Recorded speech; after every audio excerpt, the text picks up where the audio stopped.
சுவாமி வணக்கம். நல்லா இருந்துக்கோ, சுகமா இருந்துக்கோ, சவிக்கமா இருந்துக்கோ, திவ்யமா இருந்துக்கோ சாமி சொல்லிடுச்சு. சோர்த்துக்கிறியா பீச்சுக்கிறியா பின்னா ஒரு பெரிய மனுஷன் தானே வந்திருக்காரு. பார்த்த உடனே கும்பிடணும்னு தோணுச்சு. கும்பிடுறாங்க. போய் போய் பேச்சு ஆசீர்வாதம் பண்றாங்க. என்ன சாமி? அபிஷ்டு என்ன போல பெரியவாள், உங்களை போல சூஸ்திரவாள வலது கையால ஆசீர்வாதம் செய்தான். அவன் குளம் கொத்தவெல்லாம் உருப்படாத நாசமா போயிடும்டா உண்டோ. இந்த கையா? ஆமாண்டா. ஏன் சாமி அதுல இது விளங்காத கை. விளங்காத கைன்னு சொல்றதை விட இந்த கையோட எங்களை போல பிராமண வாழ என்ன செய்வாங்க தெரியுமா? என்ன பண்ணுவான்? ஒரு வீடு கிரகபிரவேசம், ஆமா, ஒரு கோயில் கும்பாபிஷேகம், ஒரு கல்யாணம், ஒரு தவசம் திதி, இதுக்கெல்லாம் போவாங்க. அங்க போயிட்டு யாகம், அதுல அச்சதை தூவுவாள். ஆமா, அதுல வந்து பலவிதமான சமித்துக்களை போடுவாள். அப்படி போட்டு நெய் ஊத்திக்கினே இருப்பான். ஆமா, அப்படி இப்படி யாக கூட்டத்துல காட்டுவாங்க. ஆமா, அதனால பிராமண வாழ்க்கையில வலது கையில அக்னி ரேகை ஓடிட்டு இருக்குது. நெருப்பு இல்லா பையா, நெருப்பு. சரி, நெருப்பு என்ன பண்ணிட்டு இந்த நெருப்பு இருக்கிற கையால ஆசீர்வாதம் பண்ண நெருப்பு எங்க வச்சாலும் நெருப்பு தான். அது எப்படி வச்சாலும் சுடுந்தான். அதனால என்ன சுற்றுமா? குளத்தையே நாசமாக்கிடும். சொன்னேன், சாமிகள் எல்லாம் வேதத்தை படிச்சவா. இவர் சொன்னா உண்மையாதான் இருக்கும். 4 விஷயம் இவருக்கு எல்லாம் தெரியும் அப்படின்னு நான் சொன்னா இல்லையா? இவர் சொல்லிட்டாரு பத்தியா, சாமி சொல்றதா சரி. சாமி, நீ இனிமே அந்த பீட்டா கையிலேயே இப்படி தாண்டா ஊரை ஏமாத்திட்டு இருக்காள். எங்க வாழலாம் வல்லவனுக்கு புள்ள ஆயுதம்னு சொல்லுவாள். வல்லவனுக்கு புள்ள ஆயுதம் எல்லா ஜாதிக்கும் ஒத்து வராது. பிராமண ஆளுக்கு மட்டுமே அது ஒத்து வரும். எப்படிங்க? காலையில வெளியே போவாள், வயற்காட்ட பக்கம் 4 தெருப்ப பிள்ளை பிச்சுக்கிட்டு வந்துருவாள். சரி, எந்த வீட்டுல கர்மகாரியம் கல்யாணம் தேவசம்னு பாத்துக்குவா. அந்த புல்லனால கையிலே கொண்டுட்டு போவாள். அவன் 1 மணி நேரமோ ஒரு 1/2 மணி நேரமோ மந்திரம் சொல்லுவாள். சொல்லிட்டு ஒரு வாரத்துக்கு தாக்குற மாதிரி அரிசி, பருப்பு, உப்பு, மிளகா, வேட்டி, துண்டு, பணம் எல்லாம் வாங்கிக்குவாள். ஆமா, ஒரு 5000 10,000 பணத்தை ஏமாத்துவாள். வல்லவனுக்கு புல்லு ஆயுதம் எல்லாத்தையும் கிடையாது. பிராமண வாளுக்கு மட்டுமே புல்லு எடுத்துக்கிட்டு போய் அதை ஆயுதமா வச்சு அதை கொண்டு அத்தனையும் வாங்கிட்டு வந்துருவான். இப்ப நான் சொன்னேன், இத உண்மைன்னு நம்புறியா? ஆமா, இந்த கையில அக்கினி ராகம் ஓடுது. உண்மை. நீங்க சொன்னா சரியாதான் இருக்கும். எப்பொருள் யார் யார் வாய் கேட்பினும் அப்பொருள் மெய்ப்பொருள் காண்பது அறிவுன்னா. அவன் கடவுளே சொன்னாலும் சரிதான், நம்பாத. இது உண்மையா பொய்யா அப்படின்னு ஆய்ந்தறிதல் வேண்டும். அதற்கேற்ற அஞ்சாமை வேண்டும். அவன் கடவுள் சொல்லிட்டார், ஐயோ நம்ம இதான் சொன்னா சாமி சுத்தமாயிடுமோ, சாமி நம்ம குடும்பத்தை கெடுத்து குடிசேர ஆகிடுமோ, விளங்காத நம்ம குடும்பம் போயிடுமோ நினைக்காத. இது உண்மையா பொய்யா அப்படின்னு சொல்லி தைரியமா அதை எதிர்த்து நின்று அது என்னன்னு பாக்கணும். அந்த அளவுல எனக்கு மூளை இல்லைங்களே. சொல்றத கேள்ற. இப்ப நான் சொன்னதை உண்மைன்னு அப்படியே நம்பாத. ஏன் சொல்றேன்னு கேளு. இந்த கை திருட்டு கை. எப்படி இது திருட்டு கைன்னு கேளு. என்ன முன்னதான் நெருப்பு கையிலே திருட்டு கைங்கிற. ஆமாண்டா, இது போல ஏமாத்தி இருக்கிறானுவ. அதுக்காக உனக்கு நான் சொல்ல வரேன். எப்படி திருட்டு கையே எப்படின்னு கேளு.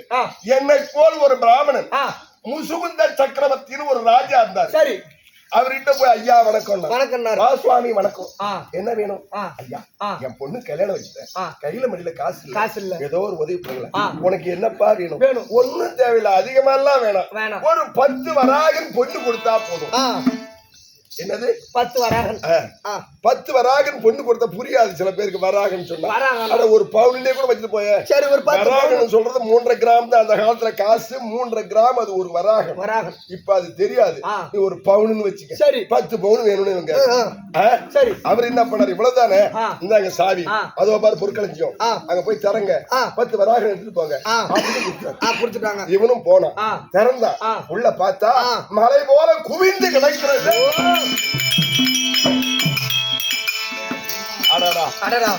நம்ம தரித்திரத்திலும் அஷ்ட தரித்திரம் பிடிச்சவன் நம்ம வாய் கேட்டத ஒரு 100 குடுன்னு கேட்க கூடாதா ஒரு 1000 குடுன்னு கேட்க கூடாதா 10 தானே நம்ம வாயில வந்தது அவ்வளவுதான் கேட்டோம் இப்பயும் ஒண்ணும் குறைச்சலா இல்ல இப்ப என்ன நம்ம கூட ஆளா வந்திருக்கா எடுத்து கொடுக்கறதுக்கு யாரும் வரல சாவி யாரு கையில திருடங்கையில சாவி நம்ம கையில இருக்குது எவ்வளவு அள்ளிட்டு போனாலும் எவன் பார்க்க போறான் எவன் நம்மள கேட்க போறான் அப்படி சொல்லிட்டு 10 வராகனுக்கு மேல இவன் கையை வச்சு எடுக்க போனான் பாரு 11 ஆமா அந்த ராஜா நாட்டுல எவன் தப்பு செஞ்சாலும் யாரையும் போய் கேட்க மாட்டார் அப்புறம் யாருதான் கேட்கறது அவர் தலைக்கு மேல நீதி சக்கரம் 6000 சக்கரம் சுழலிட்டே இருக்கும் தவறு செய்வதற்கு தண்டனை அந்த சக்கரம் தான் கொடுக்கும் யாரும் தவறுதலாக கூட எந்த ஒரு தவறும் செய்ய மாட்டாங்க மனதாலும் கூட பிறருக்கு தீங்கு நினைக்க மாட்டாங்க அப்படிப்பட்ட நீதி வழிவாத மன்னன் அந்த முசுகுந்த சக்கரவர்த்தி ஆமா இவன் 11 போய் எடுத்தான் பாரு சக்கரம் போச்சு அவன் கையை துண்டாச்சு ஐயோ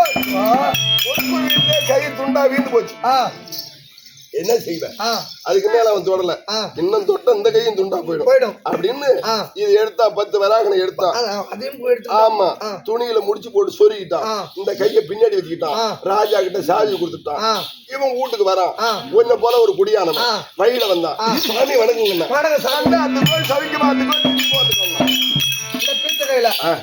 நீ கேட்ட மாதிரியாதான் அவனும் கேட்டான் யா சுவாமி ஒரு 4 வண்ணத்தார்களில் உயர்குலத்தோர் பிராமணன் சொல்லுவாங்க நான் எவ்வளவு பணிவா நான் கும்பிடுறேன் நீ விளங்காத பீச்ச கையால காட்டு சுவாமி அபிஷ்டு எங்களை போல பிராமண வாழலாம் நாங்க பலவிதமான யாகம் யஜ்ஞம் வேள்வி இதெல்லாம் செய்யறோம் நாங்க அக்னி குண்டத்துல எப்பொழுதும் நெய் பார்த்துக்கிட்டு இருப்போம் அக்னி ரேகை ஓடிட்டு இருக்கு உங்க குளம் கோத்திர விளங்காத அதனால எதுகையால ஆசீர்வாதம் பண்ணாதா நீ நன்னா இருப்ப அப்படின்னு ஒரு பொய்ய சொன்ன அப்படியா சாமி நீ சொன்ன மாதிரி அப்படியே சொல்லுங்க சாமி அப்படின்ட்டான் இந்த கைய காட்டு இருந்தா என்ன கை இது இவெல்லாம் ஒரு 1000 சாமி இந்த கை எப்ப சாமி துண்டா போச்சு நல்லாதானே இருந்து அப்படின்னு கேட்டான் இது திருட போச்சு அடுத்ததுன்னு சொன்னா காரி காட்டல திருப்ப மாட்டானோ என்னடா ஐயர் போய் திருட போனாங்கன்னு அதனால இந்த கையை இப்படி வச்சுக்கிட்டா நான் இப்படியே எல்லாத்தையும் ஆசீர்வாதம் என்ன இருந்துக்கிட்டேன் அது போல சொன்னேன் என்ன பிராமணன் நினைச்சியா நான் பிராமணன் இல்ல அப்புறம் அந்த வேலை தேவசன் தீதி கர்மகாரியத்துக்கு போற ஐயர் இல்ல நான் ஆள் யார் தெரியுமா யாருங்க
சிருஷ்டி கர்த்தாவாக விளங்கி வரும்படியார்